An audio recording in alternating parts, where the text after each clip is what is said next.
Hello and welcome to Module 10 for Social Media Marketing for Business. In this module, we're going to be going over the differences between nonprofits versus for-profits in regard to social media, and we're also going to go over events and doing social media on site, and at the very end, check-ins, discussions, and assignments. So first, let's dig into nonprofits versus nonprofits because the marketing is slightly different. Your learning objectives for this little module is to understand the differences between nonprofit and for-profit organizations, identify revenue and funding sources such as donations, grants, and fundraising, while for-profits rely more on sales and investments, evaluate social media use differently to engage their target audiences, interpret success metrics, and apply knowledge to real-world examples. So I have some screenshots here of an example of a nonprofit that I do social media for. Not only do I do social media for running races that are for profit, but a lot of these races are nonprofit as well. So they're fundraising. It's a way for them to fundraise. So here's a local event. This is the Double Peak Challenge that happens every year in San Marcos, California, in the San Elijo Hills area. Sponsored by a very special brewery, so you see everyone drinking beer, but it is family friendly, kid friendly. They have even a kids little run. So nonprofit versus for-profit. The purpose for nonprofits is to focus on mission-driven goals such as helping communities, solving societal problems, whereas for-profit focuses on maximizing profit for stakeholders. They want to make money. From a tax standpoint, nonprofits are exempt from federal income taxes. We won't really get into that because it doesn't have much to do with social media, but just to give you a little bit of background. And for-profit is subject to federal, state, and local taxes. Funding sources, nonprofit, donation, grants, fundraising, and membership fees, for-profit, sales revenue, investments, and sometimes loans. Marketing in nonprofits and for-profits focuses on raising awareness, engaging the community, and attracting donations or volunteers, emphasizes storytelling to connect emotionally with audiences, often budget constrained, relying on social media partnerships and low-cost strategies. For-profit marketing focused on driving sales, brand recognition, and customer acquisition.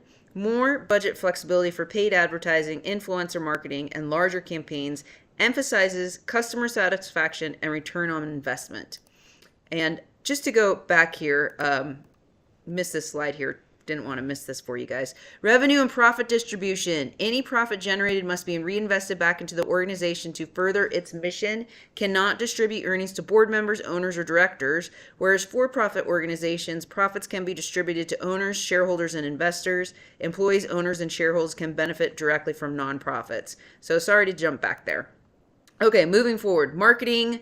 Here's an example of a nonprofit I work with, Warrior Trail Foundation. If you notice their social media, when they first started their social media platforms, they had a big announcement here that their very first fundraiser is going to be with professional elite influencer athlete Jeff Browning. And if you look, there's 126 likes. Again, this was a very brand new page. It was a big announcement, what the fundraiser is going to be about. This particular athlete ran what we call an FKT, a fastest known time in Colorado.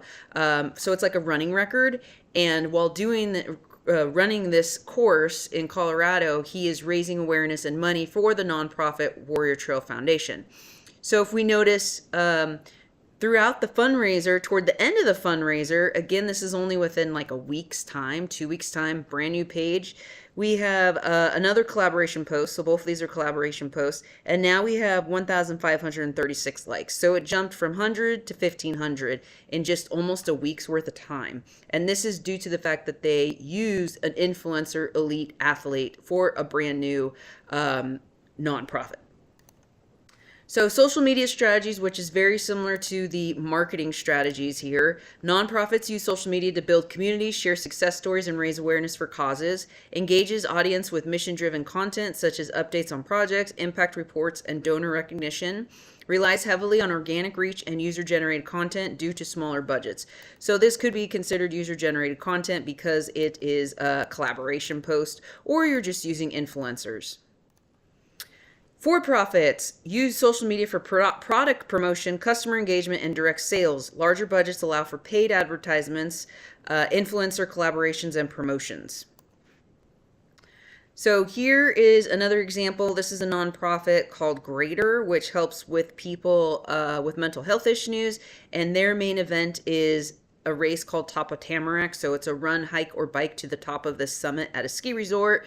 One of their pre-events to create awareness about the Top of Tamarack event, they had a speaking engagement with a local Fleet Feet store, so a running center, so a partner. This is the owner of the running store. She was a speaker. This is the founder of the greater organization, this one here, and in charge of the Top of Tamarack event. And this middle person is a speaker for also mental health, another awareness. So just putting all the three together for an event to promote the nonprofit. And we were there live for this event. We did social media stories and we did interviews, which we posted later. And then we took just regular photos as well.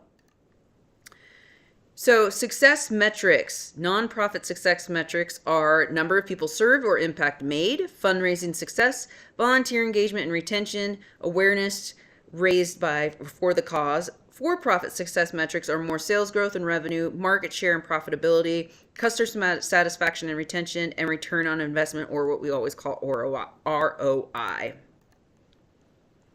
So some more examples of the differences. Nonprofit example would be Charity Water. So I'm giving you some non-race examples here. Raises funds to provide clean water to communities in need, uses storytelling on social media to inspire donations and show the impact. Nonprofit example would be Nike.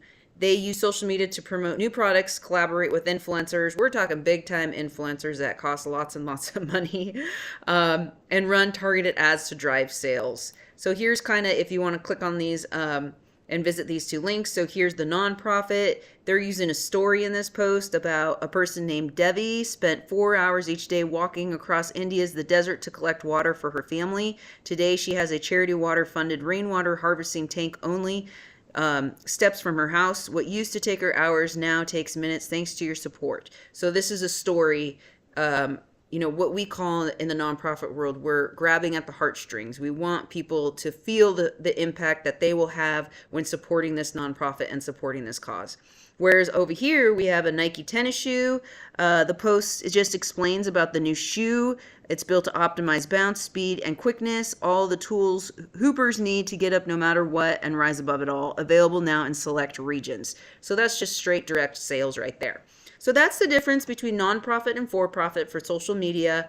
A lot more storytelling on the nonprofit side. You're asking for donations. So if you go back to this post, this elite athlete is straight saying, over here on the side, running to raise money and awareness for Warrior Trail Foundation, link in bio. And then the link in bio goes straight to the donation link. So the call to action is different. Here, we don't have an actual call to action here. We're just explaining about the event and how it's more than just a race, but it's supporting each other and supporting all different types of people with mental health issues and including their families as well. All right, so moving on to the next section is events and on-site social media, which is huge, especially in the running world now. You got to remember, a lot of these races I work are absolutely remote in the middle of nowhere in the mountains. We all have Starlinks now, so we're able to get Wi-Fi and post immediately with that technology. In the past, we were not able to at all. We would either have to drive somewhere to have reception, or we'd have to wait until the race was over in order to do that. So learning outcomes for this section: understand the role of on-site social media, develop strategic on-site social media plans, identify the best social media platforms for events, create engaging real-time content, measure the success of on-site social media efforts, and incorporate user-generated UGC. So the purpose of using on-site social media is you have your platforms live during an event to engage attendees, promote the event in real time, and amplify each beyond those physically present. So, for example, races. If you're not able to be there to watch your friends and family race, you can watch them from home, and you can watch them cross the finish line in real time. It's pretty exciting. You can watch your favorite athletes compete in real time. So the importance of this: increases event visibility, engages a wider audience, provides opportunity for user-generated content. So people can actually engage by posting on social media, tagging the organization, and the organization reposting right then and there while it's happening. Boost real-time engagement, live updates and posts, keep both attendees and online audiences engaged, fosters an interactive experience through hashtags, polls, and mentions. Again, we're able to do this now with technology such as the Starlinks. Amplifies event reach. Attendees share their experiences, increasing event exposure to a broader audience, expands the event's impact beyond its physical location. It also creates buzz or creates a sense of FOMO during future event registration. So a lot of times we're doing now while we're hosting the actual event. So say we're at the 2024 Bigfoot 200 miler. Well, everyone's excited and watching live on day 2 or day 3 of the event. We'll then post a link to register for the 2025 event. And that is a great way to get registrations early because people are excited. They're like, oh my gosh, I'm having FOMO right now. I want to run this race next year. And we have them sign up right then and there. This also promotes trending topics and hashtags related to the event. So some examples here, how we did live stuff this year. We just did this event called the Moab 240 race. Where we did a lot of videos. We created a little booth background. Again, this is in the middle of nowhere. So we had our Starlinks. So the first video was of the media director, which is myself, introducing that we were going to be having all these live updates to follow us on Instagram, follow us on Facebook, engage with us. We're going to have contests, giveaways, polls, interviews, behind the scenes, and to follow our YouTube channel, which connects to the live stream setup. Here's another video. This is interviewing Jeff Browning, elite influencer athlete, which if you notice Jeff Browning, he was also used in this campaign for a nonprofit. So he's a big name. Really cool that he was there. He was the champion of the Moab 240 race in 2022. So it was really cool to interview him and post that later on social media for people to hear his biggest tips on race day success. This interview was taken at the second aid station of the race, about 4 hours in. So people at home were able to view this video 4 hours into the race. And just so you know, this race is 117 hours. So it was pretty cool to be here and do this with him. All right, event hashtags. So some of the strategies. Event hashtags. Create a unique, easy to remember hashtag for the event. Encourage attendees to use a hashtag to share their experiences. Live posting, post real-time updates on key moments. So, for example, guest speakers, performances, or special announcements. So, you know, celebrity ultra runner here. Use Instagram stories, Facebook Live, and Twitter for quick posts. Interactive polls and Q&A. Engage attendees with live polls, Q&A sessions, or giveaways. So for this particular event, we did contest giveaways. Use platforms like Instagram stories or X polls to gather audiences' responses. For this particular client, we mostly use Instagram and Facebook. We don't use Twitter, and that's mostly based on their budget and the size of the staff. And then we use the live stream with YouTube. So behind the scenes content, this is super fun, especially for a race that's 200 miles long. There's so much that happens behind the scenes. So we actually have volunteers that are out there before the race even starts, and they send me content to post, such as the setup, marking the course, anything type of preparation. So I'm already posting a lot of live content even before I even get there. And then I get there the day before the race usually. So we use a lot of user-generated content to fill up the space in the Instagram stories. And we have, again, volunteers who help us out with that. And we encourage attendees to share their experiences using event hashtags. We encourage them to tag us in their posts. And we actually send out a Google form ahead of time of the race and gather content from the runners who are open to share. Like, hey, would you be open to share your story? Would you be open to share who you're thanking that got you to the start line? Or what are your thoughts and why are you even running this race? So we're already gathering content beforehand so that when we see the runner during the race, we can just trace back like to the Excel or Google form and put the image with it and tie it in together. Live streaming, we talked about that. It connects to YouTube. There's a bunch of software involved. We actually have an IT person who helped us at this event, and it made it a lot simpler because, again, we're in the middle of nowhere. Even though we have tools such as Starlink, you're still in the middle of nowhere, and it's technology, and things can happen. But it's really cool to have live streaming on the YouTube. We had a camera set up for just that, and then we also do Instagram Live through the Instagram feed as well. Again, this allows people who couldn't attend to participate virtually. Photo and video highlights, capture memorable moments from the event and share them in real time. Use Instagram stories, reels, TikTok to create engaging video snippets. So here's kind of an example of a post. We have professional photographers here. This is the founder of the race, her backside here. The photographer was behind her. This is the start line. These are all the people on the side. This is myself holding a camera that connected to the live stream. So what she was saying, her speech, I was gathering live, and then the photographers were behind. We also had a couple other video people around here, and then they all send me the content to post. So immediately after the start line, the photographers edit the photos and they airdrop them to me on my phone. AirDrop, we all have Apple phones. AirDrop to my phone, and then I have to quickly come up with a post and make sure we tag the photographers and use the proper hashtags. So it's actually a lot of work, but it's fun as well. You can click on these links here. Here's a link to a pre-race interview. This is one of the stories of a runner that we gathered before the race, and then at the race, the day before the race, where everyone gathers all their gear, we were able to interview them and then post a story later. Which, we have so many runner stories. It's pretty amazing. Here's another video you could click on. We made a super funny video with the actual race director. And his question, we had trivia questions for contests. So his particular question was, I don't even remember, but we had questions like how many flags were used to mark the course?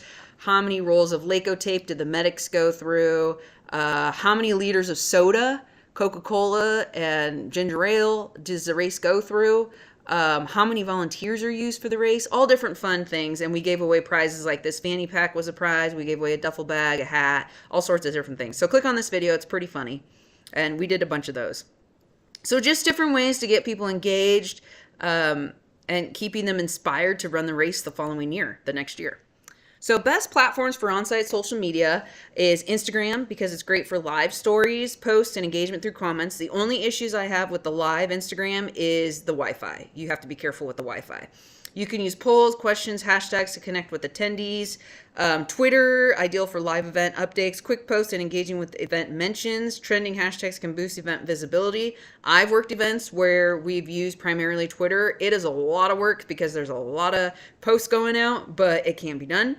Facebook, excellent for live streaming and event promotions. You can create event pages to gather and connect with attendees before, during, and after the event. We use Facebook groups a lot. So for each of these 200-mile races, we have a Facebook group, private group, and there is a ton of engagement in these groups during the race. So we're constantly monitoring it, one, to make sure everyone's being nice to each other, which we really don't have any problems. And two, just posting in there, posting different updates, asking questions like who do you think's gonna pass blah blah blah in the middle of the night, or who do you think are going to be the top 3 winners?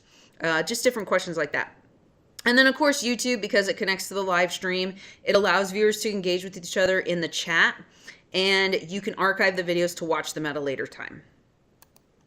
So tips for success: plan in advance, lots and lots of planning. Like I said, we send out that Google form to the runners ahead of time. So I'm already collecting stories 3-4 weeks ahead of time. Have a social media strategy prepared, including key post times and content ideas.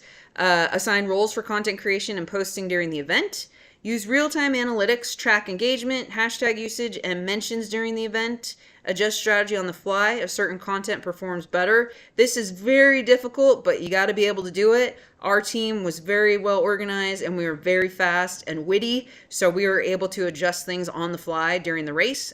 We did not get much sleep in the 8 days, but that's okay. Encourage attendee participation. Offer incentives for attendees to share their posts, such as the contest. Feature attendee content on big screens or social media shout-outs. So not only did we feature the runners participating in the race, we also featured volunteers, the people in the back of the scenes, the person who's loading and unloading the U-Haul trucks, the person who's cooking the food at the aid station, the medics who are popping blisters, all that stuff. We even had a strategy called Dogs of the Moab 240, and we posted pictures of all the dogs that were out there with people, either the runners, the family, or the volunteers. That was a really big hit. All right, so that kind of sums it up for nonprofit versus for profit and gave you a little inside scoop on how to do social media on site at events. I'm just using these examples because I do them all the time, but you can use these for galas. Miracosta does it whenever they have events. You can do it for company events. Whatever you guys, whatever you're into, profit versus nonprofit, doing social media on site is a great tool and it's a great way to engage with people.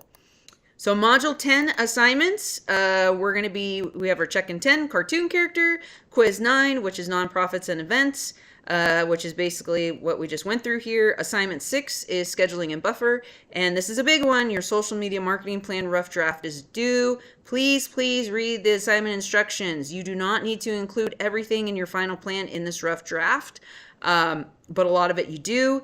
Reach out to the Writing Center if you need help. It's a free resource. And of course, email me if you have any questions, or you can come to my office hours.